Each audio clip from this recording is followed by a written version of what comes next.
काय मग आश्चर्य वाटत असेल, आज सरांनी शाळा कुठं भरवली, वर्ग कुठं भरवला. आज आपण चार भिंतीच्या बाहेर येऊया आणि थोडंसं निसर्गाच्या सानिध्यात आपण आजच्या पाठाचा आपण अभ्यास करूया. इयत्ता 8वी मराठी या पाठ्यपुस्तकातील आपण आज दुसऱ्या घटकाला सुरुवात करतोय. पाठ्यपुस्तकातील दुसरा जो पाठ आहे तो आहे माझ्या देशावर माझे प्रेम आहे. लेखक आहेत यदुनाथ थत्ते. मुलांनो, यदुनाथ थत्तेंच्याबद्दल सांगायचं झालं तर यदुनाथ थत्ते हे एक स्वातंत्र्य सैनिक, साने गुरुजींचे ते शिष्य, संस्कारक्षम काम करणारे नामवंत लेखक, कथा, कादंबऱ्या, लेख, निबंध, बाल साहित्य, अनुवादित साहित्य या क्षेत्रात विपुल लेखन यदुनाथ थत्ते यांनी केलेले आहे. त्यांचे लेखन देशाविषयीच्या कळवळ्याने भरलेले आहे. कळकळ असायची देशाविषयी, त्यांच्या लेखनामध्ये कळकळ दिसून येते. विनोबा भावे, आपला मान, आपला अभिमान, आपला वारसा, प्रतिज्ञा ही त्यांची विशेष गाजलेली पुस्तकं.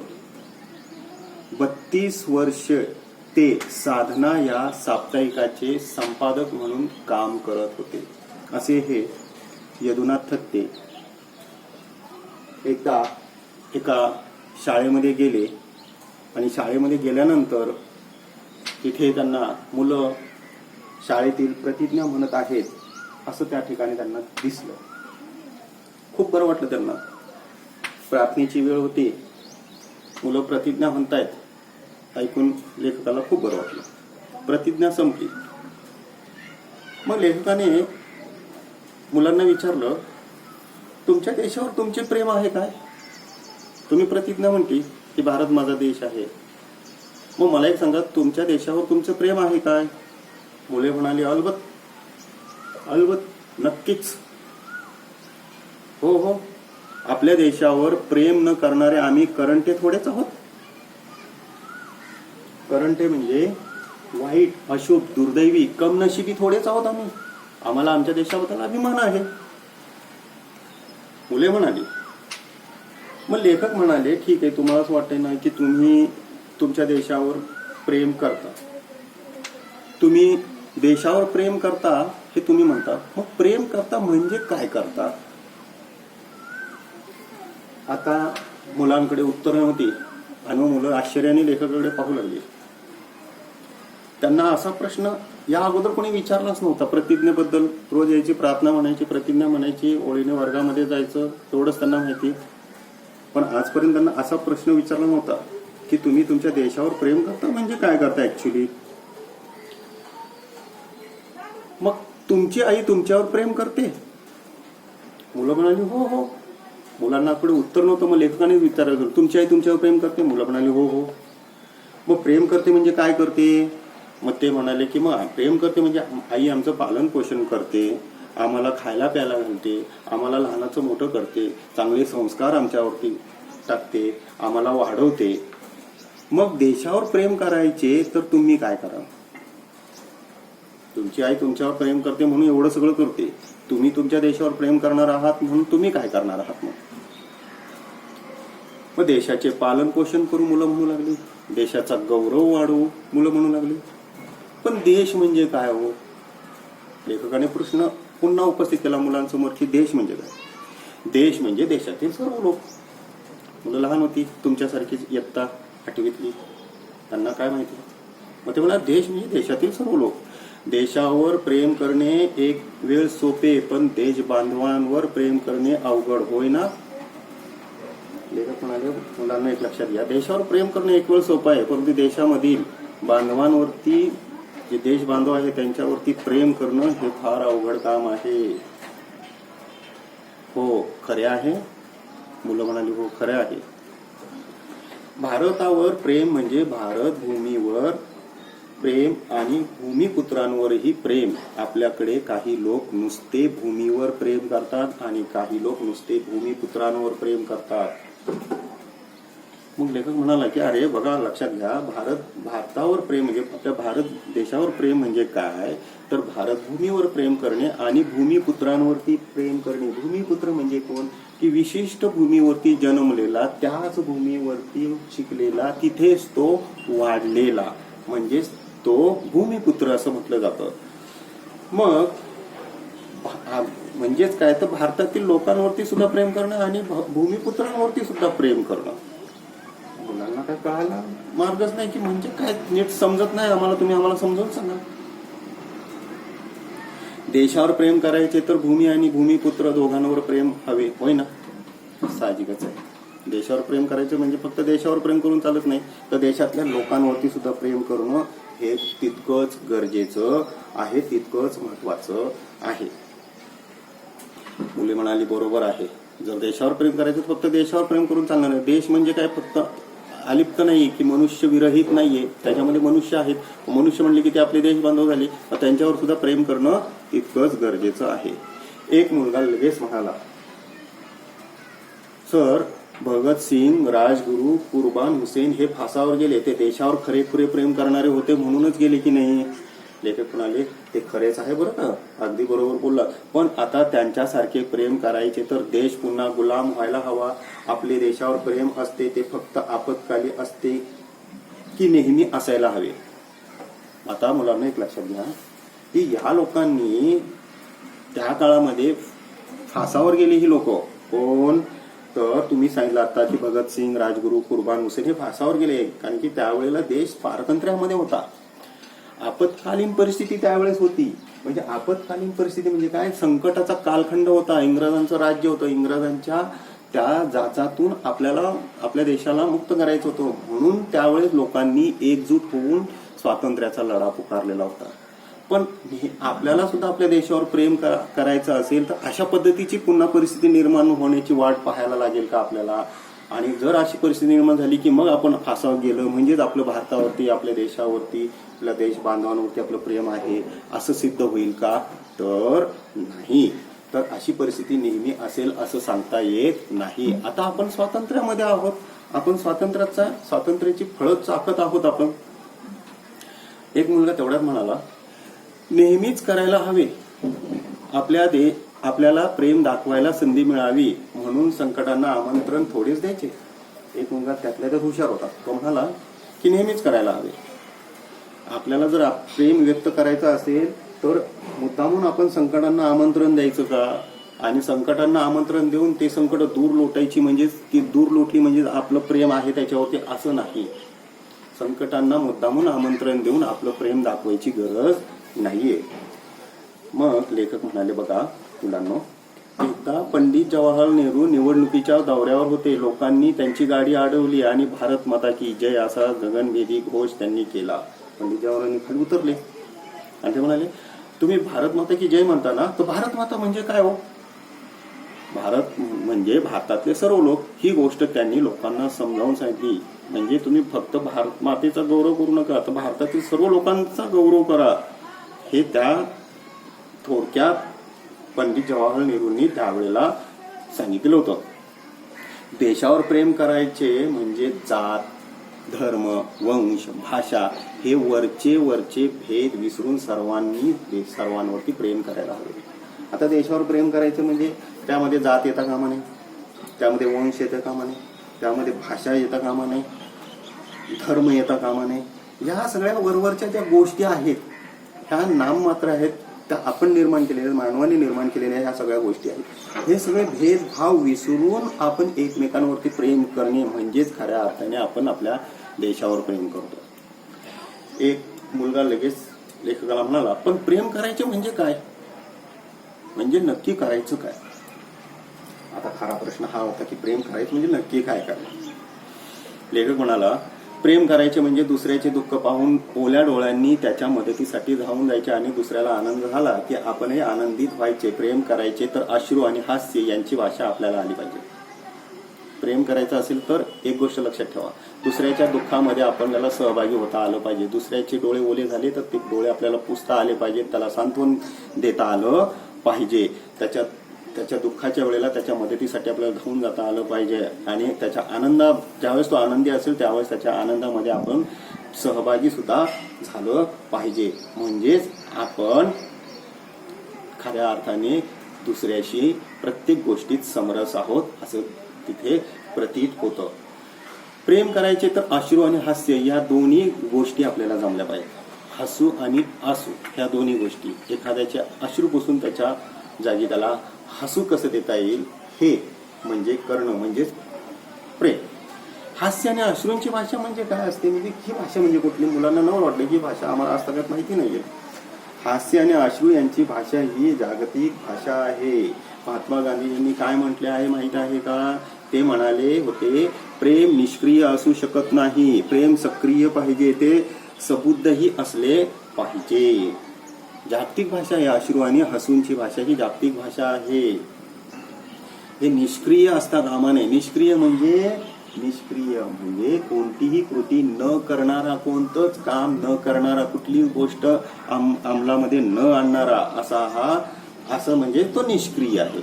प्रेम हे सक्रिय असलं पाहिजे. सगळ्याच बाबतीत सगळेच गोष्टी त्याला करता आल्या पाहिजेत.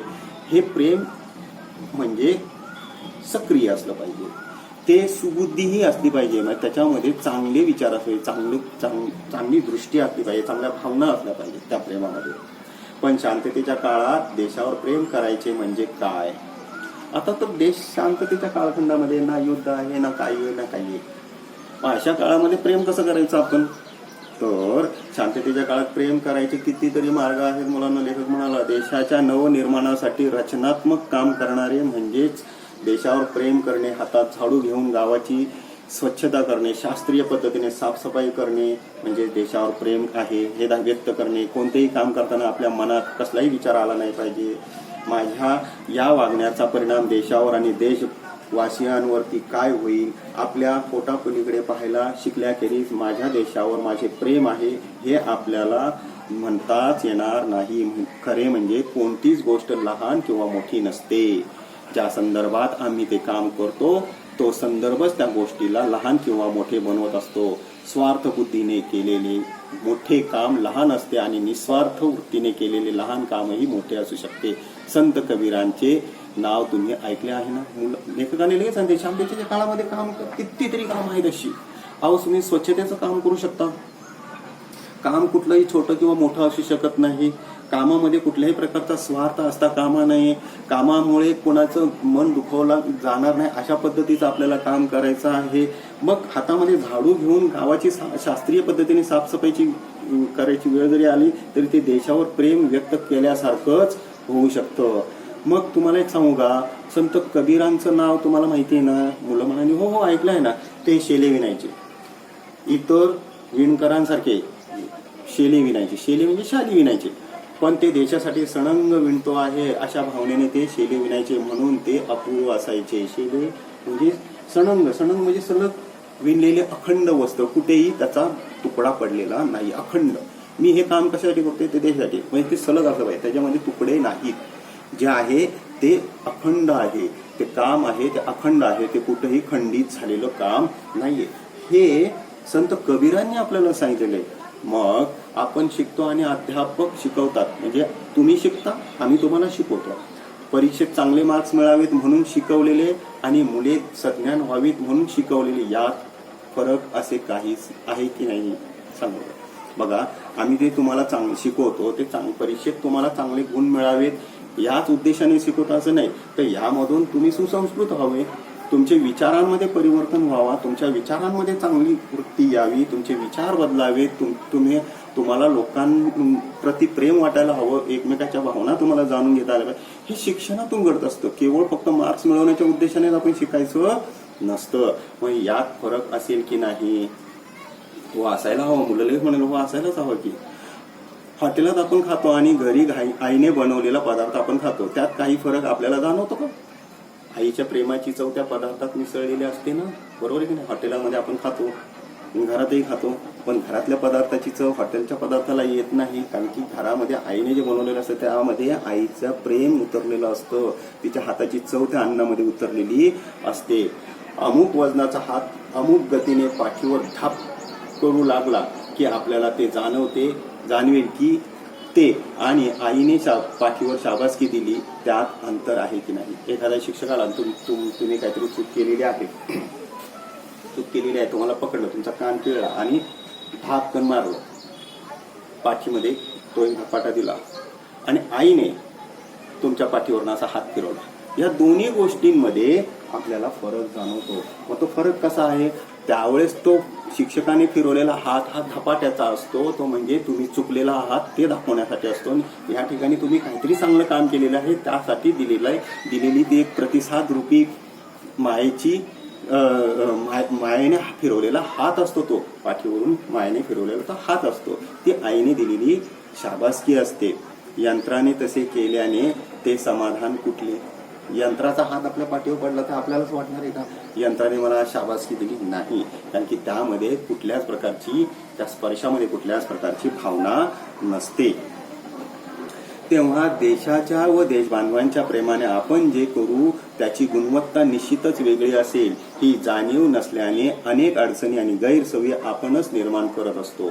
एसटीच्या, रेल्वेच्या कामगाराला, त्याचप्रमाणे प्रवासाला ही जर खरोखरच आपल्या देशबांधवांबद्दल प्रेम असेल, आस्था असेल तर गाड्या घाण राहतील का? देशावरचे आपले प्रेम प्रत्येक बारीक सारीक गोष्टी दिसून आले पाहिजे. मोठे प्रश्न उभे राहतील तेव्हा तर प्रेम आपण दाखवूच. अर्थात असे प्रश्न जीवनात एखाद्या वेळी आले तर येतात, पण छोटे प्रसंग रोज येत असतात. आपले देशावरील व देशबांधवांवरील प्रेम प्रकट करण्यासाठी संकटांना आमंत्रण देण्याची गरज नाही. मुले ह्या सगळ्या गोष्टी शांतपणे ऐकत होती की तुम्ही विचार करा, जर आपल्या देशावर आपलं प्रेम असेल तर मग आपल्या एसटी कधी घाण होणार नाही, आपली रेल्वे कधी घाण होणार नाही.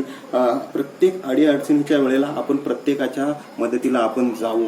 पण तुम्ही विचार करा, तुम्ही ज्यावेळेस रेल्वेने प्रवास करता, एसटीने प्रवास करता, मग तुमच्या हातामध्ये जर काही खाद्यपदार्थ असतील ते खाता, राहिलेली जी काय त्याच्यावरती टरफलं असतील, काही असेल ते तुम्ही तिथेच कुठेतरी फेकून देता किंवा खिडकीच्या बाहेर रस्त्यावरती फेकून देता.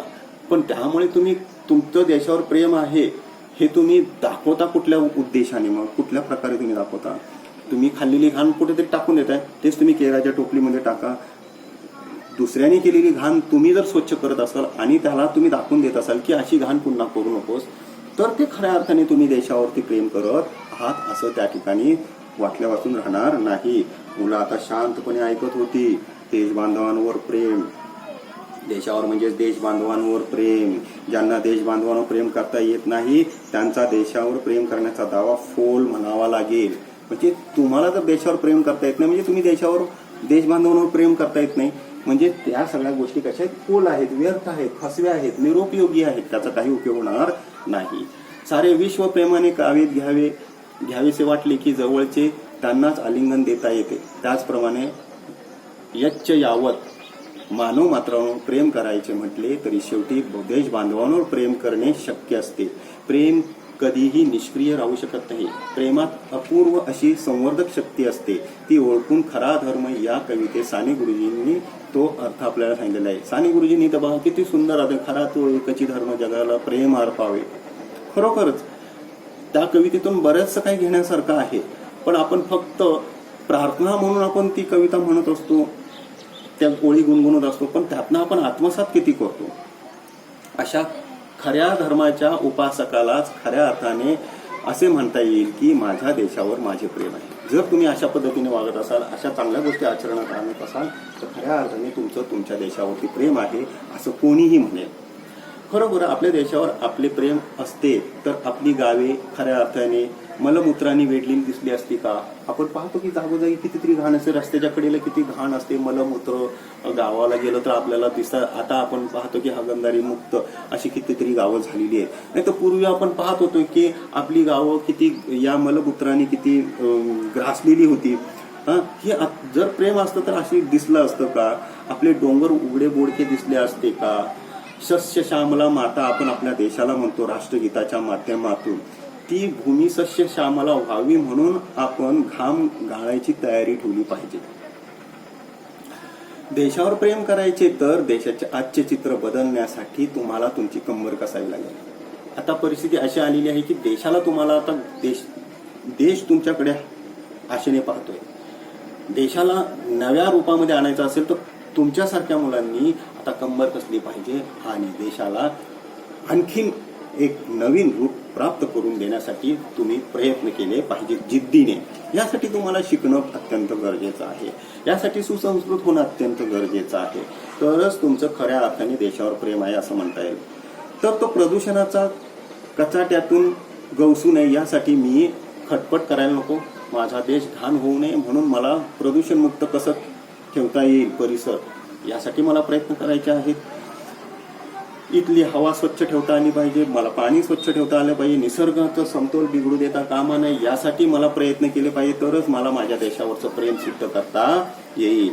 ही भूमी जर मला सुजलाम सुफलाम जर करायची असेल तर या सगळ्या गोष्टी मला माझ्या शिरावर घेतल्या पाहिजे. तरच ह्या भूमीला सुफला म्हणता येईल, सस्य श्यामल म्हणता येईल. जर मी कष्ट केले तर याचं फळ निश्चितच चांगलं मिळणार आहे. पण एक लक्षात घ्या, कष्ट करताना फळाची अपेक्षा ठेवायची नाही. कष्ट करणारा फळ मिळत नसेल आणि फळाची इच्छा धरणाऱ्यांना कष्ट करावे लागत नसतील तर ती भूमी कधीच सफल होणार नाही, सुफला होणार नाही.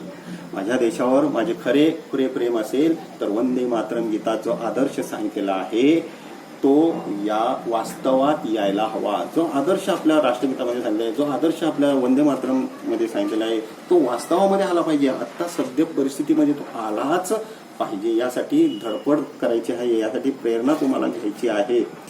आपण जात धर्म वंश भाषा यांना निमित्त करून एकमेकांशी भांडतो. भांडण्याची कारणं इतकी वेगळी असतात आणि इतकी क्षुल्लक असतात की त्यावरनं अगदी एखाद्याला प्राणाला मुकावं लागतो. आणि अशा गंभीर स्वरूपाच्या घटना घडल्यानंतर ती शांत ज्यावेळेस आपण होतो त्यावेळेस आपल्या हातून ही चूक का झाली, त्यावेळेस मी असं का वागलो असा विचार करतो. परंतु ज्यावेळेस एखादा जीवानिशी जातो त्यावेळेस विचार करण्यात काही अर्थ नाही. त्यामुळे आपला रागावरती नियंत्रण असणं अत्यंत गरजेचं आहे. म्हणून जात धर्म वंश भाषा यांना निमित्त करून तुम्ही भांडत बसू नका. तरच भारत मातेला ते पटणार आहे, रुचणार आहे. देश तुम्हाला ते सांगते. या सगळ्या गोष्टी तुम्ही सोडून द्या. समाज घटकांना न्याय, स्वातंत्र्य, समता आणि आपलेपणाची हमी तुम्हाला देता आली पाहिजे. शेवटी देशावर प्रेम म्हणजे भूमीवर प्रेम आणि भूमिपुत्रांवरती सुद्धा प्रेम. भूमिपुत्रांवर ज्यांना प्रेम करता येत नाही त्यांचे भूमीवर प्रेम करणे हे एक प्रकारचे ढोंग आहे. माझ्या देशावर प्रेम आहे आणि तुम्ही लोकांवरतीच प्रेम करत नाही म्हणजे तुम्ही ढोंगी आहात, हे लक्षात ठेवा. म्हणून वंदे मातरम गीतात जे चित्र शब्दांकित केलेलं आहे म्हणजे काय केलेलं आहे, शब्दात व्यक्त केलेलं आहे, शब्दांमध्ये सांगितलेलं आहे ते वास्तवात आणण्याचं काम आता तुम्हाला करायचं आहे. म्हणून धडपड ती तुम्हाला करायची आहे आणि सर्व भूमिपुत्रांना न्याय, स्वातंत्र्य, समता आणि आपलेपणा यांचे आश्वासन देणे ज्यावेळेस तुम्ही द्याल त्याच वेळेला खऱ्या अर्थाने तुम्ही म्हणू शकाल की माझ्या देशावर माझे प्रेम आहे. लेखकाने अत्यंत सोप्या भाषेमध्ये मुलांना देशाबद्दलचा अभिमान जागृत करण्याच्या उद्देशाने अत्यंत सुलभ पद्धतीने आणि सोप्या पद्धतीने या पाठामध्ये त्यांना समजावून सांगितलेलं आहे. तर मुलांनो, अशा पद्धतीने यदुनाथ थत्ते यांनी माझ्या देशावर माझे प्रेम आहे या पाठातून देशाबद्दलचा राष्ट्राभिमान जागवण्याच्या बाबतीत दिलेला हा एक संदेश आहे. यावरती असणारा जो स्वाध्याय आहे तो तुम्हाला मी पीडीएफच्या माध्यमातून पाठवेन. हा पाठ तुम्ही आवर्जून वाचायचा आहे आणि जे कठीण शब्द आहेत आणि जे वाक्प्रचार आहेत ते मी फळ्यावर दिलेले आहेत त्याचा फोटो मी तुम्हाला पाठवणार आहे. आज आपण इथेच थांबूया. धन्यवाद.